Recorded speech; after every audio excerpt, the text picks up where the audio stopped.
Se tem uma coisa que o rock faz é evoluir. Ele nasceu de um jeito, depois foi se tornando cada vez mais técnico, aperfeiçoado e complexo. Desde Chuck Berry e Jerry Lee Lewis até o slam mais podreiro e técnico, o rock metal sofreram mutações, e uma das mais importantes, você querendo ou não, foi quando uma das maiores revoluções aconteceram dentro deste gênero tão complexo: o punk.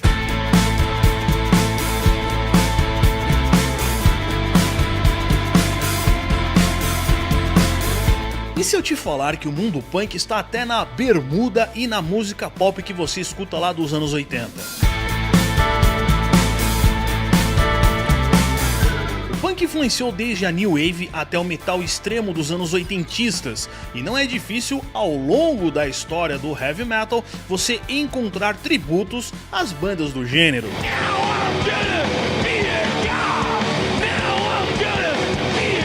A importância que o punk teve pro heavy metal e pra música pop de um modo geral foi gigantesca. Mesmo o movimento sendo cheio de ideologias antissistema e anárquicas, conseguiu, de forma indireta, influenciar toda a indústria da moda e o comportamento de uma geração inteira. O que se ramificou a partir disso foi algo que talvez nunca tenha sido visto antes na história do rock e do heavy metal.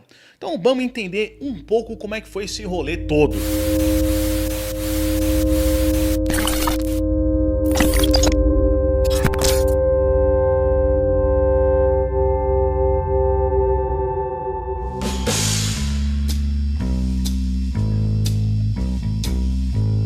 O rock havia se tornado em meados dos anos 70. Uma definição para isso: o prog.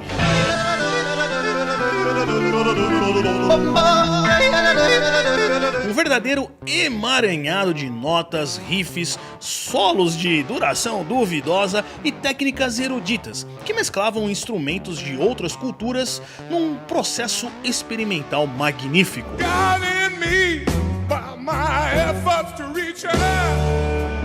Mas isso não falava com a sujeira do underground, era muito cheio de inovações e coisas complexas, o que também não falava com uma juventude advinda de classe operária. Não que toda a técnica e complexidade do prog não fossem boas. Na verdade, os caras estavam com o criativo a mil, e dali surgiram muitas coisas fodas. Mas o acesso a esse tanto de informação era mais restrito a um nicho específico. E o que essa coisa toda gerou? Uma contracultura, um movimento contra o senso comum. E dentro de um bar bem conhecido por todos nós aqui, o CBGB, nasceu, digamos, o primeiro movimento anti-hip e anti-progressivo.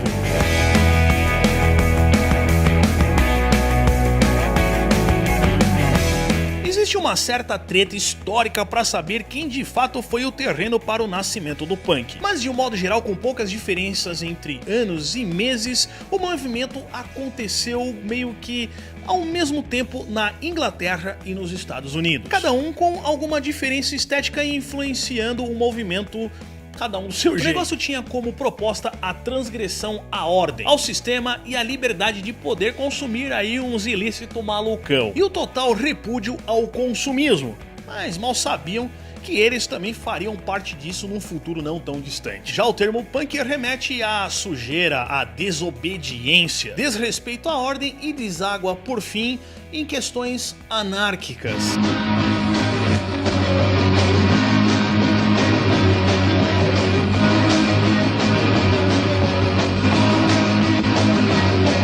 O conceito sonoro do punk começou a surgir com a chegada do Ramones, que revolucionou o som e o punk rock.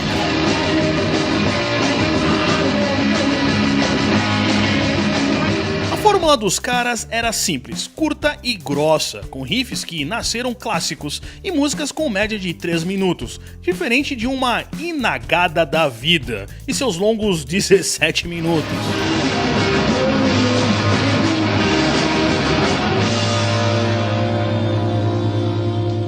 Mas o choque e a contestação política viria mesmo ali por 77. Número esse que compõe boas tatuagens desbotadas dos loucos que viveram aquele momento, aqueles tempos de ouro do punk, com a chegada da primeira bolachinha dos Sex Pistols.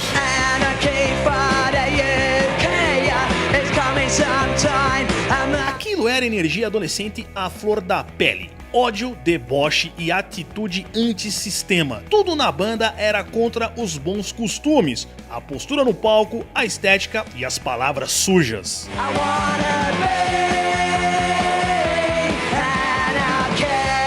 Dentro desse contexto começaram a surgir os famosos fanzines. E o primeiro a tomar a atitude foi Mark Perry, que até largou o trampo e lançou o famoso e clássico Sniffing Glue. Os fanzines e os zines eram revistas independentes que tinham informações sobre o underground local. Eram feitos de forma artesanal e traziam o espírito do do it yourself, ou o faça você mesmo, que tem total espírito anárquico, antissistema e anti-aborto do Estado. Enquanto tem banda por aí lambendo as botas de político vagabundo, o verdadeiro espírito punk ia contra toda essa bocenidade.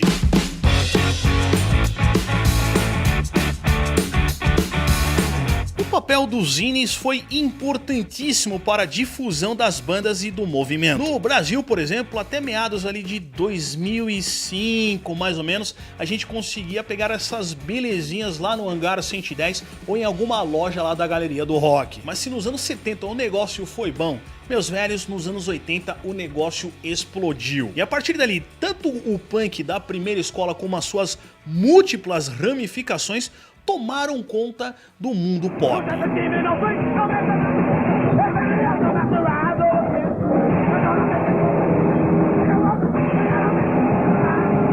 Parece que as ideias controversas e chocantes de Malcolm McLaren e Vivienne Westwood deram certo. E o punk entra nos anos 80 com força total.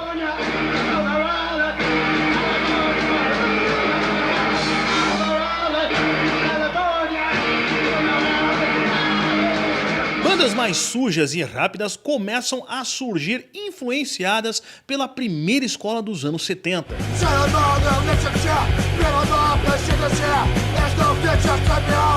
Uma coisa mais casual estava rolando com essa geração. O lance era mais bermuda, tênis, uma cultura ligada ao skate. Tudo isso formou esta nova safra. E com isso começaram a nascer as primeiras bandas de hardcore.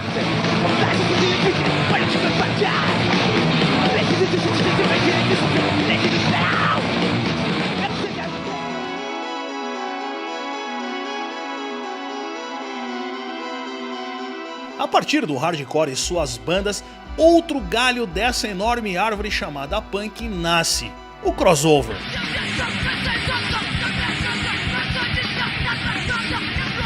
Do crossover nasce um começo do death metal através do bisneto do punk, o thrash metal.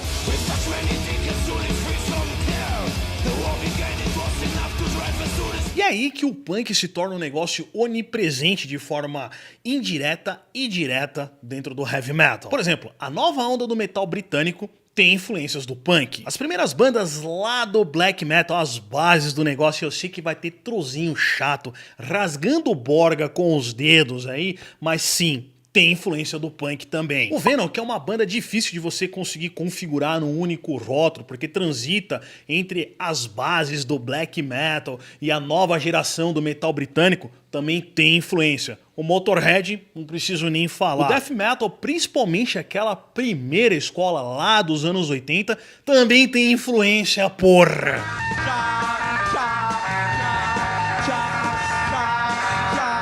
Quando os Sex Pistols declaram seu fim, Mr. Johnny Rotten monta o Public Image Ltd, que era uma salada monstruosa que mesclava diferentes experimentos musicais e ritmos, que iam desde o punk ska até músicas pop, o que deu início a tudo que conhecemos como New Wave.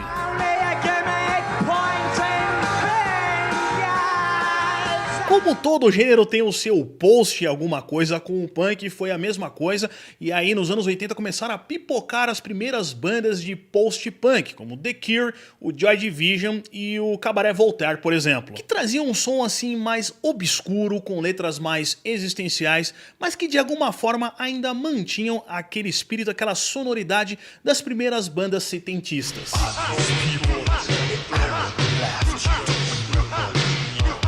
Para o final dos anos 80 e já entrando ali nos 90, o punk ainda influenciaria o grunge e o rock alternativo.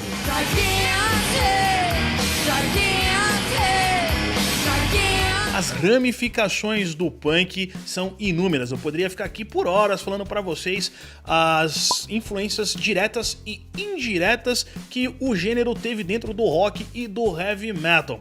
E dentro da moda também não foi indiferente. Esse mercado, que é extremamente consumista, também foi influenciado e engoliu as tendências punks, mesmo o movimento não querendo. O comportamento ditava a moda, ou visual, mas embora tudo fosse caótico e sujo demais, as grandes marcas souberam monetizar em cima do punk.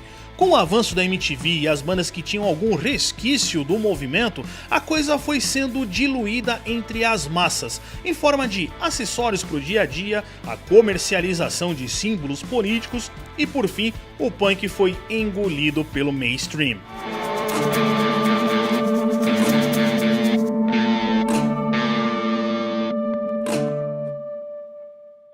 No final, o antissistema se tornou o próprio sistema, mesmo que de forma involuntária e inconsciente. O peso do punk para a cultura pop é inquestionável e eu acredito que nunca nenhum gênero conseguiu se ramificar tanto como o punk. Quanto mais você afunda os pés na história do rock, da cultura pop, você vê que o punk teve algum tipo de influência, você vai encontrar algum vestígio, algum fragmento, seja em conceito político, algum conceito estético de visual ou até mesmo na sonoridade de alguma banda. Você pode até detestar o som, isso aí é um direito seu, é um gosto individual de cada um, mas alguma influência dessa porra tá diluída de forma assim invisível e você nem vai perceber dentro do seu metal mais extremo. Depois do punk, o rock e o heavy metal nunca mais foram os mesmos.